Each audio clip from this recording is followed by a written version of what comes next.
بسم اللہ الرحمن الرحیم۔ گمنام ایرو کے معزز ناظرین، السلام علیکم۔ آئیے چلتے ہیں کہانی کی طرف۔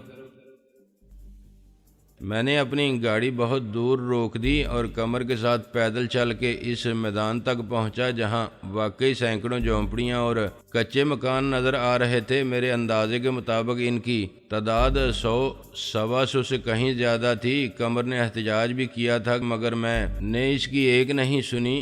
اب وہ اس غلیظ بستی کے فقیرانہ ماحول میں آ کے پریشان ہو رہی تھی۔ بچے بوڑھے ہمیں یکساں حیرت، رشک اور امید کے ساتھ دیکھ رہے تھے۔ میں نے ایک بارش شخص سے جو اپنی خالی ریڑھی کے پاس اداس بیٹھا تھا سوال کیا، پرسوں یہاں کوئی کمبل اور کپڑے تقسیم کرنے آیا تھا؟ آیا ہوگا، اس نے بیزاری سے کہا۔ مولوی صاحب سے پوچھ لو۔ قریب ہی ایک چھوٹی سی مسجد تھی، مولوی صاحب اندر ہی دستیاب تھے۔ میرے سوال پر وہ چونکے۔ بالکل حضرت، ایک صاحب آئے تھے، اللہ انہیں خوش رکھے، مگر آپ کیوں پوچھتے ہیں؟ میں جاننا چاہتا تھا کہ وہ کپڑے اور کمبل کتنے لوگوں کو ملے تھے، اور دراصل وہ میں نے ہی بھیجے تھے۔ اچھا، پھر آپ تشریف رکھیں، میں ان سب کو بلاتا ہوں، وہ خود بتا دیں گے آپ کو۔ قمر نے گھبرا کے کہا، نہیں جی، سب کو مت بلائیں، آپ ہی بتا دیں اگر آپ کو معلوم ہے۔ معلوم ہے بی بی، سب کو جوتے کپڑے کمبل ملے، سب کو۔ اس نے اتنے اصرار کے ساتھ کہا کہ مجھے اس کے سچ میں مصلحت یا لا علمی کے جھوٹ کا شبہ ہونے لگا۔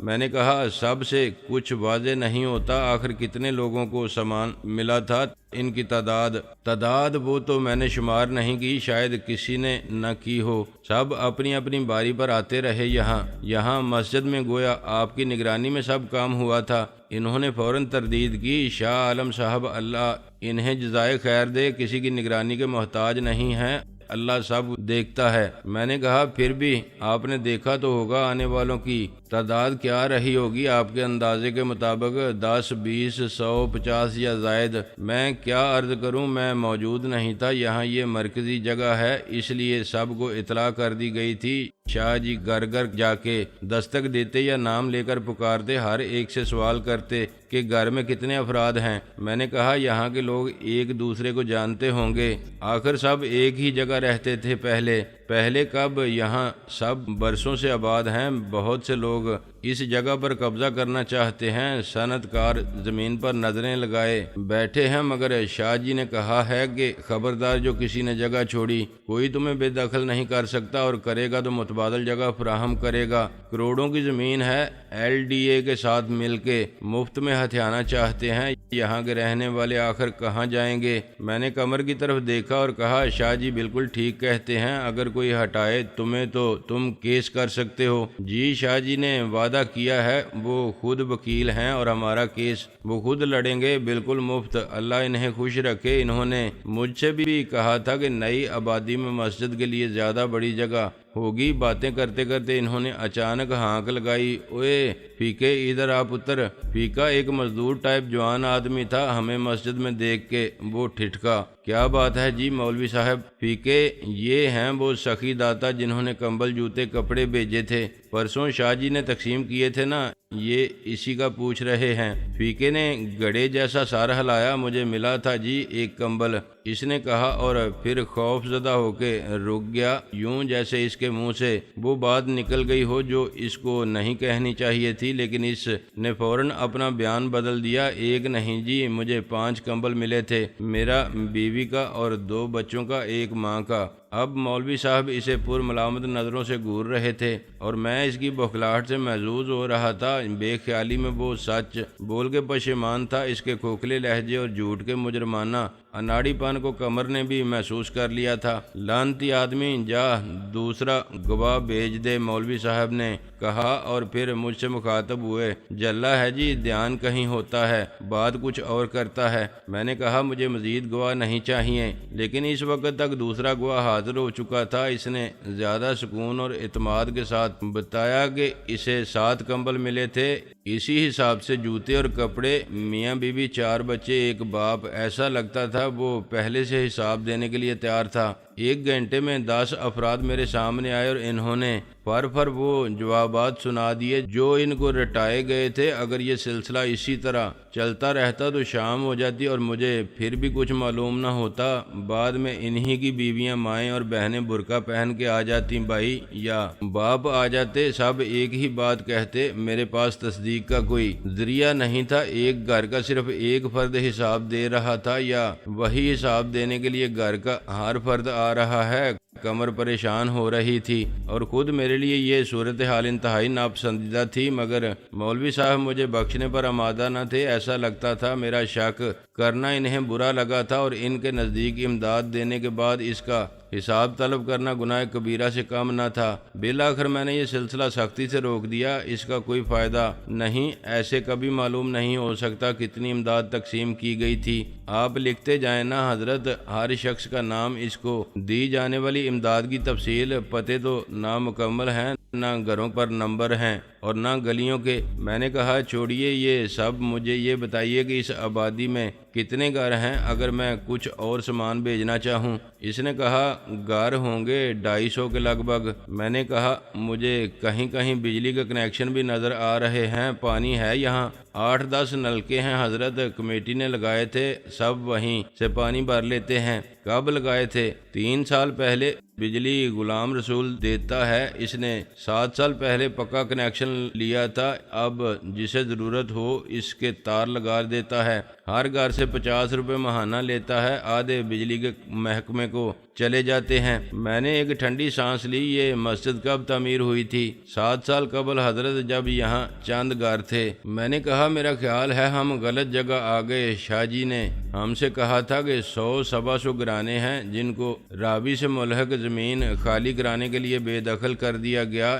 یہ فیقہ کون ہے؟ رفیق نام ہوگا اس کا۔ ہاں جی، محمد رفیق، گیس کے چولہے ٹھیک کرتا ہے۔ میں نے کہا اچھا ہم چلتے ہیں مولوی صاحب، آپ کو زحمت ہوئی۔ انہوں نے مجھ سے مصافحہ کیا، کوئی زحمت بات نہیں، آپ تو فرشتہ رحمت ہیں، سب کے دل میں انسانیت کا اتنا ہی درد ہو تو یہ دنیا جنت بن جائے حضرت۔ کمبلوں کی تقسیم میں یقیناً گھپلا ہوا تھا، مگر اسے ثابت کرنا مشکل تھا۔ شاہ عالم کی پہلی بات ہی جھوٹ ثابت ہو گئی تھی کہ یہ حال ہی میں بے گھر کیے جانے والے لوگ ہیں جن کو جھوٹ بول کے بے دخل کیا گیا تھا۔ اب قمر کو بھی یقین آنے لگا تھا کہ شاہ عالم اونچے درجے کا فنکار ہے۔ میں نے اپنی مصروفیت میں سے کچھ وقت محض ضد میں نکالا تھا قمر کو قائل کرنے کے لیے۔ اب وہ قائل ہو چکی تھی تو مجھے طیش آ رہا تھا اور میں چاہتا تھا شاہ جی کی ایسی تیسی کر دوں، اسے جھوٹا اور دھوکے باز ثابت کر دوں اور ممکن ہو تو اس کے خلاف پولیس میں رپورٹ لکھواؤں، لیکن یہ کام وقت مانگتا تھا اور فراڈ کو فراڈ ثابت کرنا بھی آسان نہ تھا۔ میں نے اپنے ایک ماتحت کو اس کام پر لگایا تو بہت سے افسوسناک انکشافات ہوئے۔ شاہ عالم نے ہر خاندان کو ایک کمبل دیا تھا اور اسی حساب سے کپڑے جوتے بھی تقسیم کیے تھے اور اسی طرح سے 250 گھرانے مستفید ہوئے تھے، مگر ایک عجیب بات یہ تھی کہ وہاں ایسے بہت سے لوگ تھے جو کہتے تھے انہیں 4-5 یا 8-10 کمبل ملے ہیں۔ ایسے کچھ لوگ میرے سامنے بھی آئے تھے یا لائے گئے تھے۔ دوسری زیادہ افسوسناک بات یہ تھی کہ ان غریبوں کو پرانے کمبل اور پرانے جوتے کپڑے دیے گئے تھے۔ سوال یہ تھا کہ پھر نئے کمبل اور جوتے کپڑے کہاں گئے؟ سخت مشتعل ہو کے میں نے شاہ عالم کو فون کیا، مگر ایک ہفتہ تو اس سے بات ہی نہ ہو سکی۔ کبھی وہ نہیں ملتا تھا تو کبھی اس کا فون میری عدم موجودگی میں آتا تھا اور قمر اس سے بات کرنے کے موڈ میں نہیں تھی۔ اس نے تو مجھے بھی مشورہ دیا تھا کہ لعنت بھیج دیں ایسے شخص پر۔ بھائی، بے غیرت آدمی کا آپ کچھ نہیں بگاڑ سکتے، پھر اپنا خون کیوں جلاتے ہیں؟ مگر میں ایک بار جھوٹے کو اس کے منہ پر جھوٹا کہہ کے اپنے دل کی بڑاس ضرور نکالنا چاہتا تھا۔ بالآخر ایک دن اس کا مجھ سے رابطہ ہوا تو میں نے کہا شاہ جی آپ نے دوبارہ شکل ہی نہیں دکھائی۔ بس میں بھی مصروف رہا۔ میں نے کہا وہ کمبل تقسیم کر دیے تھے اور جوتے کپڑے؟ ظاہر ہے، میں نے چلا کے کہا، ظاہر ہے کہ بچے دھوکے باز بدماش۔ کہاں ہے وہ آبادی بے دخل کیے جانے والے لوگوں کی؟ اس نے برا مانے بغیر کہا، آپ چلیں گے میرے ساتھ؟ بکواس مت کرو، میرا وقت اتنا فالتو نہیں ہے، میں گیا تھا وہاں۔ بہت اچھی بات ہے، اب غصہ کس بات کا ہے؟ میں نے کہا، کتنے کمبل تقسیم کیے تھے تم نے؟ وہ بولا، جتنے آپ نے دیے تھے میں نے تو شمار بھی نہیں کیے تھے، ٹرک میں ڈال کے لے گیا تھا۔ میں نے اسے 72 قسم کی گالیوں سے نوازا، تم نے وہاں لنڈے بازار سے خریدے ہوئے کمبل تقسیم کیے، جوتے کپڑے سب پرانے تھے، میں نے وہی تقسیم کیا جو آپ نے دیا تھا۔ کیا آپ نے لنڈے کا مال اٹھایا تھا؟ میں نے تم کو ہر چیز نئی دی تھی۔ میں نے چلا کے اسے وہ گالیاں دی جو عام حالات میں کمر کے سامنے میں کبھی نہ دیتا۔ 500 کمبل، 500 جوتوں کے جوڑے اور 500 کپڑوں کے لیے فلا لین کے تھان سب بیچ کھائے تم نے۔ الزام لگاتے وقت آپ کو محتاط رہنا چاہیے، مجھے آپ سے یہ امید نہیں تھی۔ میں نے چیخ کے کہا، میں پولیس میں رپورٹ لکھواؤں گا، تمہارے خلاف اخبار والوں کو بتاؤں گا۔ اس کی ضرورت نہیں، آپ نے ہی کہا تھا کہ میرا نام اخبار میں نہیں آنا چاہیے، اب آ جائے گا۔ ایک بیان بھی دوں گا کہ آپ جیسے غریبوں کا خون چوس کر امیر بن جانے والے کتنے چھوٹے دل کے مالک ہوتے ہیں، خیرات بھی نکالتے ہیں تو امریکی خیرات میں سے ایک پوری آبادی آپ کے خلاف گواہی دینے کے لیے موجود ہوگی۔ میں ان سب کو پریس کلب کے سامنے کھڑا کر دوں گا۔ غصے سے میرا برا حال ہو گیا، تم مجھے بلیک میل کر رہے ہو؟ میں یہ بتا رہا ہوں کہ کیچڑ میں پتھر پھینکنے سے پہلے اپنے بے داغ دامن کا خیال ضرور رکھنا چاہیے۔ میری گڈ ول بہت ہے مجھے بچانے کے لیے، تمہاری گڈ ول اچھی طرح جانتا ہوں میں۔ سب الٹا سیدھا بیان دیں گے تو آپ کو ہتک عزت کے مقدمے کا سامنا کرنا پڑے گا۔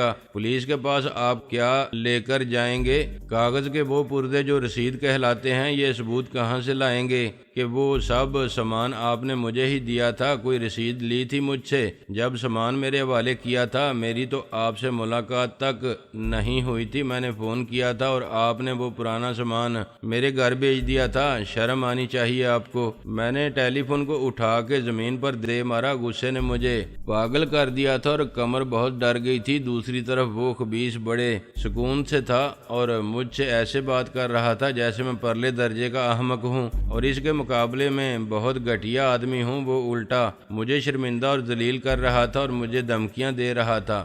میرا جی چاہتا تھا کہ ریوالور لے کر جاؤں اور اسے قتل کر دوں۔ کچھ دیر بعد میرا غصہ اتر گیا۔ قمر نے مجھے کبھی اس کیفیت میں نہیں دیکھا تھا کہ میں اس کا لحاظ کیے بغیر گندی گالیاں دینے لگوں اور غصے میں چیزیں توڑنے لگوں۔ وہ بری طرح سہم گئی تھی اور اس کی آنکھوں میں آنسو آ گئے تھے۔ میں نے اسے منانے کے لیے کہا، سوری قمر، اس شخص نے میرا دماغ خراب کر دیا تھا، میں اسے چھوڑوں گا نہیں۔ قمر نے میرے سامنے ہاتھ جوڑ دی اور پھوٹ پھوٹ کے رونے لگی۔ نہیں بھائی، خدا کے لیے ختم کر دیں اس معاملے کو، بھول جائیں شاہ عالم کو، اپنا نہیں تو میرا خیال کریں۔ ایسے لوگ خطرناک بھی ثابت ہو سکتے ہیں، کرائے کے گنڈے بدماش بھی لا سکتے ہیں۔ آخر کتنا نقصان ہوا ہمارا؟ سب ملا کے 60-70 ہزار۔ کیا میری یا آپ کی زندگی اتنی ہی قیمت ہے بھائی؟ آخر چور ڈاکو بھی تو لوٹ کر لے جاتے ہیں، مگر کوئی ہمارا نصیب تو نہیں لے جا سکتا۔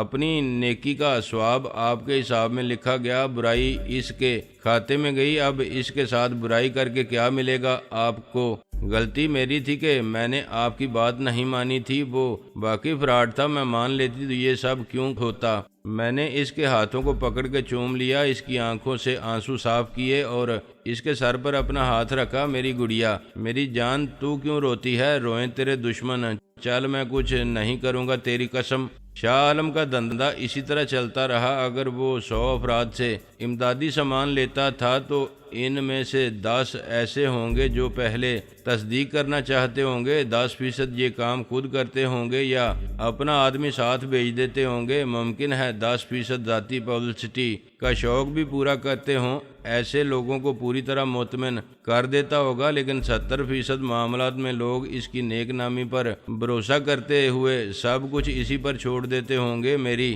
طرح کوئی بعد میں تصدیق کے لیے گیا ہوگا تو اس کے ساتھ وہی ہوا ہوگا جو میرے ساتھ ہوا تھا۔ میں بھی شاہ عالم کا کچھ نہ بگاڑ سکا اور شاہ عالم دوسروں کے مال سے دوہرا فائدہ حاصل کرتا رہا۔ وہ نیک نامی اور شہرت حاصل کرتا رہا اور ٹھاٹھ سے رہتے ہوئے اپنے مستقبل کی کامیابی کے لیے راہ بھی ہموار کرتا رہا۔ بعد میں وہی ہوا جو میں نے قمر کو سمجھانے کی کوشش کی تھی۔ اس نے اپنی سماجی تنظیم کو سیاسی منشور دے دیا۔ اس نے غریبوں کے لیے جلسے جلوس کیے، امیروں کو اور اس عدم مساوات کی بنیادوں پر قائم معاشرے کو استحصال کرنے والوں کو خوب برا بھلا کہا۔ وہ جیل گیا، اس نے پولیس کے ڈنڈے کھائے، لیکن غریبوں کی حمایت نہیں چھوڑی۔ جب انتخابات ہوئے تو اس کے 5 امیدوار اسمبلی میں پہنچ گئے۔ خود شاہ عالم نے 4 جگہ سے مقابلہ کیا تھا۔ ضمنی انتخابات میں اسے مزید 3 سیٹیں بھی ملیں۔ 8 ممبروں کے ساتھ نہ وہ ملک میں کوئی انقلابی تبدیلی لا سکتا تھا اور نہ سیاسی نظام کو بدل سکتا تھا، لیکن اس کے 8 ووٹ اس وقت اہمیت اختیار کر گئے جب حکومت سازی کے لیے 2 بڑی حریفوں کے درمیان اکثریت ثابت کرنے کا وقت آیا۔ آزاد امیدوار اور چھوٹی جماعتوں کے یہ ممبر کسی کی حمایت کی پوری قیمت وصول کرنے کی پوزیشن میں تھے۔ ان کے ساتھ شامل ہونے سے کوئی گروپ حکومت تشکیل دے سکتا تھا اور ان کے الگ ہو جانے سے اسمبلی میں اس گروپ کی اکثریت ختم ہو جاتی تھی۔ حکومت بنانے والی جماعت نے شاہ عالم کی پارٹی سے 2 ووٹ لینے کا وعدہ کیا۔ شاہ عالم کو اس کی پسند کی وزارت ملی، یعنی دیہی ترقی اور کچی آبادیوں کی منصوبہ بندی۔ اس کے نائب تیمور کو وزارت مذہبی امور میں مشیر رکھا گیا۔ اس طرح مزارات، درگاہیں، خانقاہیں اور مساجد کے معاملات براہ راست اس کے کنٹرول میں آ گئے۔ یہ ایک بڑی لمبی کہانی ہے، کس طرح شاہ عالم نے اپنا پرانا امیج برقرار رکھنے کے لیے غریب آبادیوں میں کام 1 روپے کا کیا تو ڈول 100 روپے کا پیٹا۔ وسائل پیدا کرنے میں وہ پہلے بھی طاق تھا، اب وزارت کا اختیار ملا تو اس نے ہر طرف ہاتھ مارے۔ ایک پنجابی محاورے کے مطابق اس نے کٹا چو کے دکھا دیا، یعنی ان تلوں میں سے تیل نکال لیا جن کے بارے میں عام خیال تھا کہ ان میں تیل نہیں۔ اس نے دھاندلی اور دھونس سے حاصل ہونے والی کمائی کا نصف خود رکھا اور نصف اپنے ووٹر پر خرچ کیا۔ سرکاری طور پر ملنے والی گرانٹ تو اونٹ کے منہ میں زیرے کے برابر تھی۔ اس نے حسب سابق ذاتی رابطہ رکھا اور اپنے ووٹ بینک کو پہلے سے کہیں زیادہ کر لیا۔ اس کا بنیادی اصول تھا کہ کام کم، پروپیگنڈا زیادہ۔ یہ حکمت عملی بے حد مؤثر تھی کیونکہ وہ خود پروپیگنڈے کی نفسیات کو سمجھتا تھا۔ امیر تیمور نے درگاہوں، مزاروں اور خانقاہوں کی آمدنی میں حصہ بنانے کے ساتھ ساتھ عقیدت مندوں کے دل میں جگہ بھی بنائی۔ ہر عرس میں شریک ہوا، ان کے ساتھ لنگر کھاتا رہا اور شاہ عالم کی ہدایت کے مطابق اپنے حصے کے آدھے میں سے آدھا ایسے کاموں پر خرچ کرتا رہا جن سے رائے عامہ متاثر ہو اور پارٹی کا غریب دوست امیج بہتر بنے۔ ان کو آئندہ انتخابات میں اپنی پوزیشن مزید بہتر بنانی تھی۔ شاہ عالم عجلت کا قائل نہیں تھا۔ خرگوش کی طرح چھلانگ مت لگاؤ، کچھوے کی طرح چلو، مگر مستقل مزاجی سے۔ اس بار 8 سیٹیں تھیں، اگلی بار 25 ہونی چاہیے۔ اس کے بعد والے انتخابات میں کم سے کم 80 ورنہ 100۔ پھر حکومت ہماری ایک ملک کی باغ ڈور سنبھالنے کے لیے 10 سال کی تیاری تو کچھ بھی نہیں۔ ابھی ہم سب جوان ہیں، بہت وقت ہے ہمارے پاس۔ ان کی پارٹی کا نعرہ، جھنڈا، منشور سب رفتہ رفتہ مقبول ہو رہے تھے۔ غریب آدمی جاہل تھا، اس کے مسائل زیادہ تھے، ان کی تعداد بھی زیادہ تھی۔ شاہ عالم نے اسی کو پروپیگنڈے کی بنیاد بنا لیا اور غریب واقعی سمجھنے لگے کہ ان کا نجات دہندہ عملاً ان کے لیے کچھ کرنے والا اور ان کے مسائل کو سمجھنے والا کوئی ہو سکتا ہے تو صرف PLF کا امیدوار۔ شاہ عالم نے بڑی مضبوط پروپیگنڈا ٹیم رکھی تھی اور یہ اس کی بڑی خوش قسمتی تھی کہ اسے اپنے مطلب کے لوگ مل گئے۔ سائنس فکشن کی اس خلائی مخلوق کی طرح جو اکثر ہماری زمین پر قبضہ کرنے آتی ہے، شاہ عالم اور اس کے ساتھیوں نے اس ملک کی حکومت پر قبضہ کرنے کا منصوبہ بنا لیا تھا اور بڑی ہوشیاری کے ساتھ ان سب کے درمیان اتفاق رائے تھا کہ اس کام کے لیے 10 سال تک انہیں خاموشی اور لگن کے ساتھ کام کرنا ہوگا۔ 15 سال بعد اگر وہ اکثریت حاصل کرنے میں کامیاب ہو گئے تو پھر اگلے 15 سال تک ان سے حکومت کوئی نہیں چھین سکتا ہے۔ جب یہ ملک اور اس کے سارے وسائل ہماری دسترس میں ہوں گے تو پھر پانچوں گھی میں اور سر کڑاہی میں ساری کسر پوری ہو جائے گی۔ دوسرے انتخابات میں انہوں نے زیادہ عقل مندی دکھائی۔ جہاں ان کی کامیابی یقینی تھی وہاں پی ایل ایف کے ٹکٹ پر مقابلہ کیا، جہاں ہار کا ڈر تھا وہاں آزاد امیدوار کھڑے کیے۔ یہ اسکیم کامیاب رہی۔ پارٹی کے ٹکٹ پر تو 18 ہی امیدوار کامیاب ہوئے تھے، مگر